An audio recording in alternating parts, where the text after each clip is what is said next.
Assalamualaikum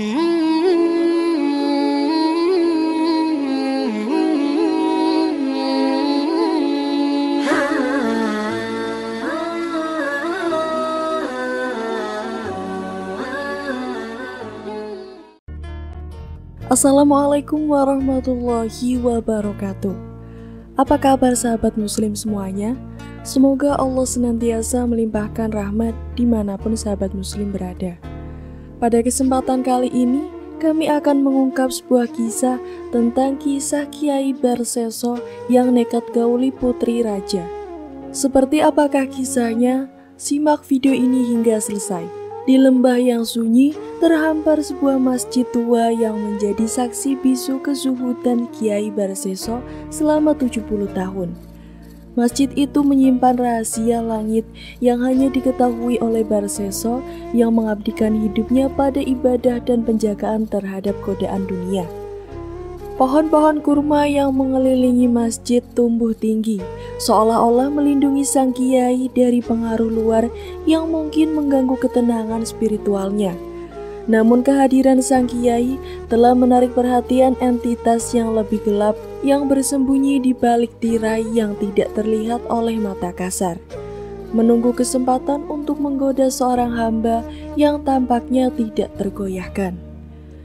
Di tengah cahaya terang bulan yang memantulkan kesucian malam, masjid itu akan segera menjadi panggung dari sebuah ujian yang akan mengaduk-ngaduk antara langit dan bumi, antara iman dan nafsu, antara kebenaran dan tipu daya.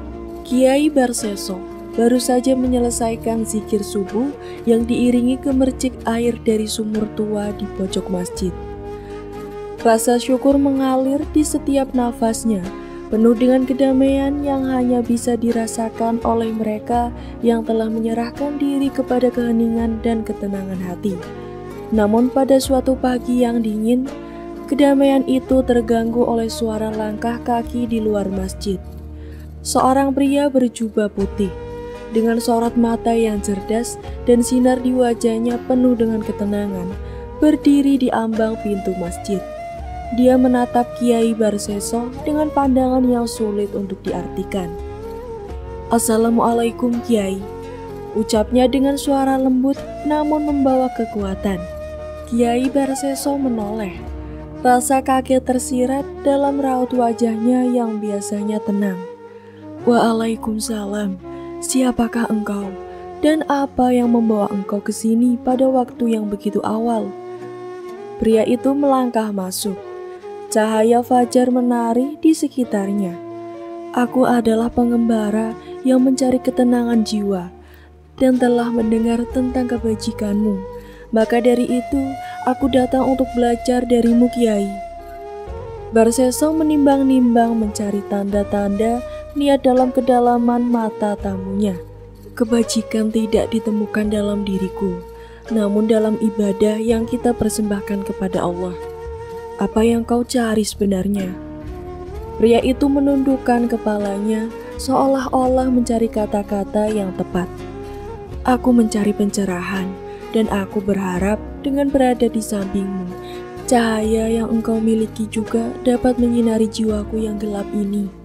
Kiai Barseso kemudian merenung sejenak, kemudian mengangguk. "Kau boleh tinggal di sini, namun jangan mengharap lebih dari apa yang Allah berikan kepadaku." Hari-hari berlalu, dan pria misteris itu tinggal di masjid beribadah dengan kesungguhan yang membuat Kiai Barseso mulai mempertanyakan kedalaman ibadahnya sendiri. Namun dalam kesunyian malam, ketika bintang-bintang menjadi saksi atas kerendahan hati dan pertanyaan yang tidak terucap, Kiai Barseso mulai merasakan ada sesuatu yang tidak beres. Suatu malam di bawah taburan cahaya rembulan yang memecah kesunyian, Kiai Barseso dan pria itu duduk berhadapan setelah selesai beribadah. "Kau telah beribadah dengan kesungguhan yang jarang kulihat," kata Kiai Barseso, suaranya rendah namun jelas. Pria itu tersenyum. "Aku belajar dari yang terbaik Kiai. Tapi mengapa aku merasa ada sesuatu yang tersembunyi di balik ibadahmu? Sesuatu yang tidak murni." Barseso tidak bisa menahan firasatnya lagi. Pria itu tertekun dan dalam sekejap senyumnya memudar. Kadang-kadang apa yang kita lihat tidak sesuai dengan kenyataan, Kiai. Dan kadang-kadang kita harus menghadapi ujian untuk mengerti esensi sejati dari keimanan kita. Hati Kiai berdesis bergetar. Ada kebenaran dalam kata-kata pria itu. Sebuah kebenaran yang tidak bisa diabaikan. Malam itu mereka berdua tidur dengan kepala penuh pertanyaan. Tidak menyadari bahwa fajar berikutnya akan membawa perubahan yang akan mengguncang dasar-dasar keimanan mereka. Ketika fajar menyingsing, Kiai Barseso terbangun dengan kegelisahan yang belum pernah ia rasakan sebelumnya. Doa paginya terasa berat. Seolah-olah kata-katanya harus menerobos kabut tebal yang memenuhi ruang ibadah. Pria misterius itu tidak ada lagi di sisi Barseso seperti biasanya. Sebuah firasat buruk menyerapi pikirannya. Dengan langkah-langkah yang mantap namun hati yang berdebar, Kiai Barseso melangkah keluar dari ruangan ibadah menuju tempat tidur sang tamu. Dalam sinar rembulan yang masih malu-malu, ia melihat sosok pria itu berdiri membelakangi dengan kepalanya tertunduk. Seraya bisikan-bisikan gelap terdengar dari bibirnya. Kiai Barseso menghampiri. "Engkau tidak berada dalam ibadah namun berbisik dengan siapa?" Pria itu berbalik dan semurat cahaya fajar wajahnya berubah. Seolah-olah topeng ketenangan yang selalu dipakainya terlepas. Dan apa yang terlihat hanyalah wajah yang gelap penuh dengan iri dan nafsu. "Kiai, engkau telah melihat lebih dari yang seharusnya." Suara itu bergema kasar dan berat, penuh dengan niat jahat.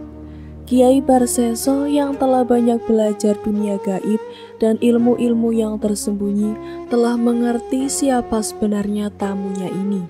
Pria itu tertawa, suara yang dingin dan menyeramkan. "Aku adalah ujianmu, Kiai.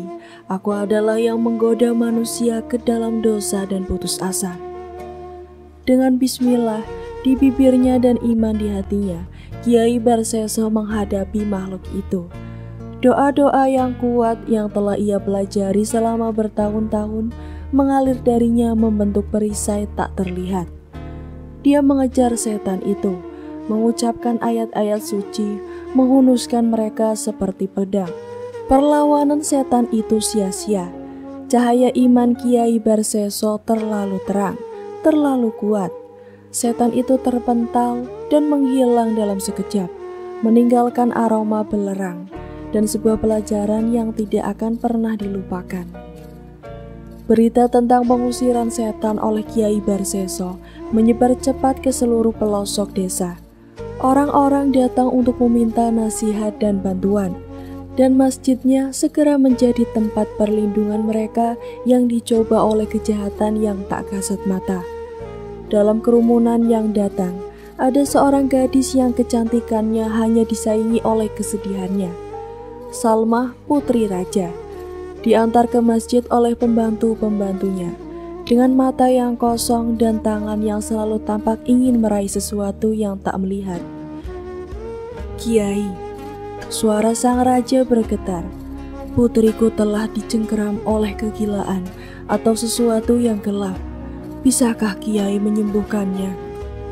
Kiai Barseso melangkah maju, melihat dalam-dalam ke mata gadis yang tampaknya terjebak dalam badai gaib.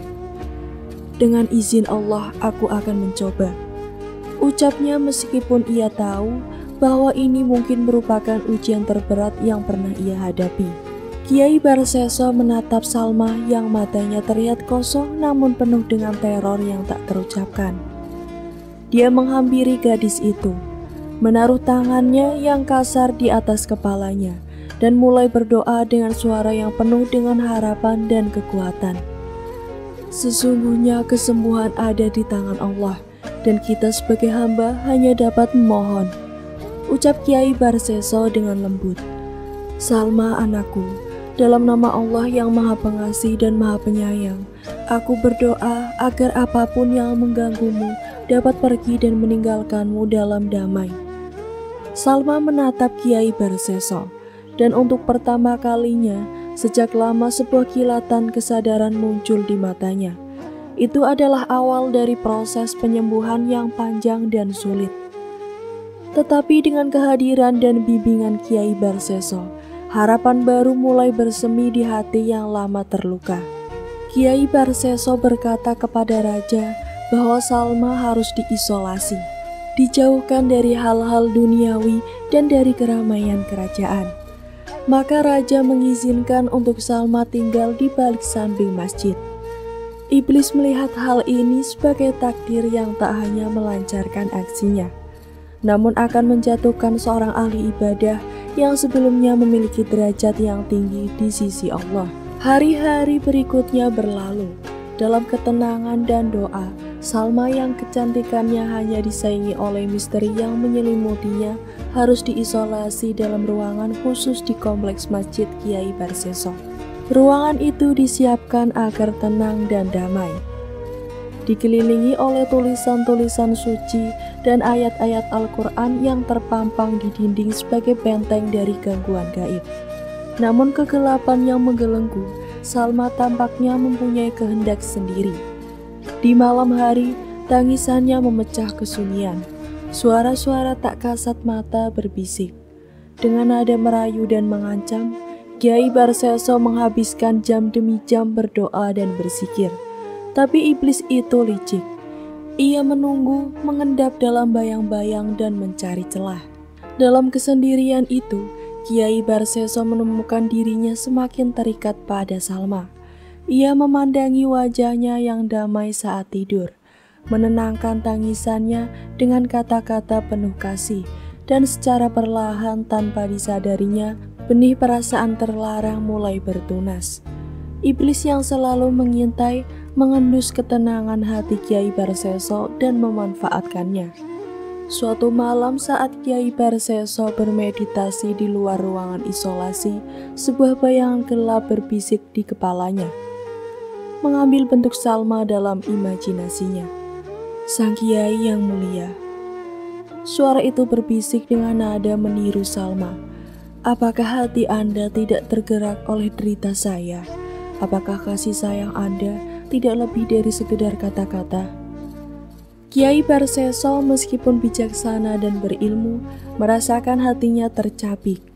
Doa dan disiplin diri yang selama ini ia pegang teguh mulai terkikis oleh kesepian dan empati yang mendalam terhadap Salma. Ia berdiri, berjalan gelisah dan berbisik, "Ya Allah, jangan biarkan hamba tergelincir dalam fitnah ini." Tapi bayangan itu tidak pernah berhenti. Setiap malam bisikan menjadi semakin kuat menggoda Kiai Barseso. Dengan ilusi cinta yang murni namun terlarang, dan dalam kelemahan manusiawinya, Kiai Barseso mulai merespon. Ia mulai menghabiskan waktu lebih banyak di sisi Salma, menyentuh tangannya dengan alasan memberikan kesembuhan, menatap matanya mencari tanda-tanda pemulihan. Suatu malam saat kesunyian kembali menguasai masjid dan ada angin malam menghembus lembut melalui jendela Salma yang terbuka, Kiai Barseso duduk di samping tempat tidurnya, menompang kepala dengan tangan. Pikirannya bergulat dengan perasaan yang sudah tak dapat ia pungkiri lagi. "Salma," ia berbisik hampir tak terdengar. Gadis itu membuka matanya. Perlahan dan dalam kesamaran mereka berbagi tatapan yang memerlukan. Tidak ada kata yang terucap, hanya hening yang penuh dengan kata-kata yang terlarang. Dalam cahaya bulan, bayangan siluet Kiai Barseso bergerak naik turun melampiaskan hasrat yang selama ini ia pendam. Kiai Barseso kini terperangkap dalam jaring kegelapan, berbisik janji yang seharusnya tidak pernah diucapkannya. Hubungan mereka telah melanggar batas fisik dan telah melampaui garis suci yang tak terlihat, mengundang bahaya yang jauh lebih besar daripada yang bisa dihadapi oleh mantra atau doa. Iblis yang telah menunggu kesempatan ini tertawa dalam kegelapan, karena ia tahu bahwa bahkan orang yang paling suci sekalipun bisa terjatuh dan jatuhnya mereka dapat lebih menghancurkan daripada 1000 mantra jahat. Perubahan pada Salma tak terelakkan. Bulan demi bulan, rahasia yang mereka simpan dengan rapat mulai memperlihatkan dirinya dalam bentuk yang tak dapat disangkal. Desas-desus mulai menghembus di antara para pengikut Kiai Barseso, menimbulkan gelombang keraguan dan bisikan sumbang. Kiai Barseso sendiri yang selama ini dihormati sebagai pilar spiritualitas merasakan tanah di bawahnya berubah menjadi pasir yang bergeser. Panik menerkam jiwanya ketika ia menyadari konsekuensi dari apa yang telah terjadi malam itu. Ia berdoa lebih khusyuk dari sebelumnya, mencari petunjuk dan belas kasih ilahi untuk situasi yang telah terlanjur rumit. Sang Pencipta, cahaya dan petunjuk-Mu lah yang kumohon. Doa Kiai Barseso dalam keheningan malam. Berilah hamba kekuatan untuk menghadapi badai yang akan datang ini. Namun tak ada jawaban yang datang kepada selain hening yang membeku. Ketika kehamilan Salma semakin jelas, Kiai Barseso memutuskan untuk menghadapinya. Di ruang sepi di mana Salma ditempatkan, ia menghadapinya dengan tatapan yang rumit. Campuran dari rasa cinta, rasa bersalah dan kekuatan. Dalam keheningan malam yang dingin, Kiai Barseso berjalan gelisah. Pikirannya terbelah antara ajaran yang telah ia khotbahkan selama bertahun-tahun dan situasi tragis yang kini menguasai dirinya.